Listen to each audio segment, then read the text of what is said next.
প্রিয় দর্শক মণ্ডলী, আসসালামু আলাইকুম। ব্লগার আমি ইউটিউব চ্যানেলে আপনার সবাইকে জানাই স্বাগতম।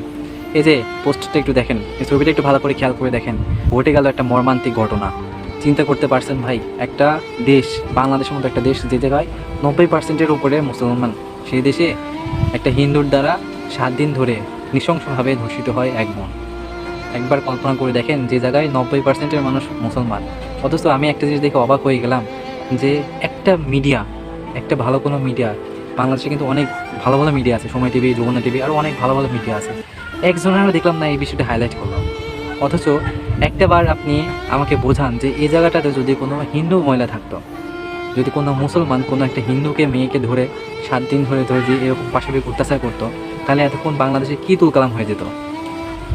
একবার কল্পনা করে দেখেন এই জায়গায় বাংলাদেশে কী হতো। সরাসরি ইন্ডিয়া থেকে মোদেও বলতো যে বাংলাদেশের সংখ্যাগরিষ্ঠ মানুষ ভালো নাই, আর বাংলাদেশে যেসব হিন্দুগুলো আছে সেগুলো পুরো তুলকালাম শুরু করে দিত।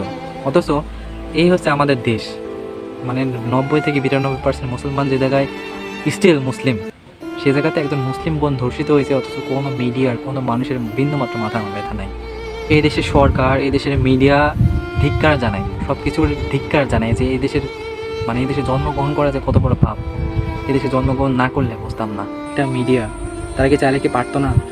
হ্যাঁ জানি, নিউজের অভাব নাই, শুধুমাত্র নিউজ চ্যানেলগুলো যেগুলো হাইলাইট হয় বেশি, যেগুলো মানুষের চোখের সামনে পড়ে বেশি, সেই জিনিসগুলোই যে তারা হাইলাইট করে, এটা কিন্তু প্রমাণিত।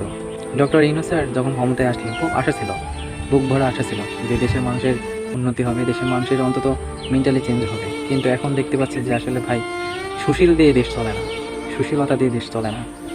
আপনি সুশীল আছেন, আপনি সুশীলতা দেখাবেন দেশের, মানে বলে না যে মুখে অনেক কিছু বলা যায়, কিন্তু কাজে করতে গেলে অনেক বেশি কষ্ট।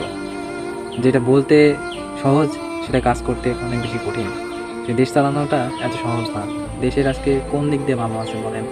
দিনের পর দিন এভাবে বোনটাকে পাশবিকভাবে নির্যাতন চালানো হলো। অথচ কী বলবো ভাই, মানে একটা মুসলমান কান্ট্রি, এটা যদি কোনো হিন্দু কান্ট্রি হতো, ভারতে হতো, তাহলে সেটা মানে অস্বাভাবিক কিছু না। এটা হয়, ভারতে এরকম অহরহ মুসলিম মেয়েদেরকে ধর্ষণ করা হয়, কোনো বিচার হয় না। কিন্তু বাংলাদেশের মতো একটা দেশে যদি এই ঘটনা ঘটে, কী করা যায়, মানে কী করতে পারি আমরা? কোনো মুসলমান কোনো সংগঠনকেও দেখলাম না এখানে কোনো প্রতিবাদ করতে। আমি শুধু একটা জিনিস বারবার আমার মাথায় ঢুকতেছে যে এই মেয়েটা যদি হিন্দু হতো, তাহলে এতক্ষণে দেশে আমার তুলকালাম হয়ে যেত। দেশের মানুষ মানে হাতে হেরিকেন, হাতে একটা লাঠি নিয়ে পুরা দেশ মশাল মশাল মিছিল করতো যে কিসের জন্য এই ঘটনা ঘটলো, লজ্জা, হ্যান ত্যান নানান ধরনের কাহিনী হয়ে যেত। কিন্তু একটা মুসলিম মেয়ে যখন এরকম ঘটনা হলো, কোনো বিচার নাই। হারে মানুষ আমরা।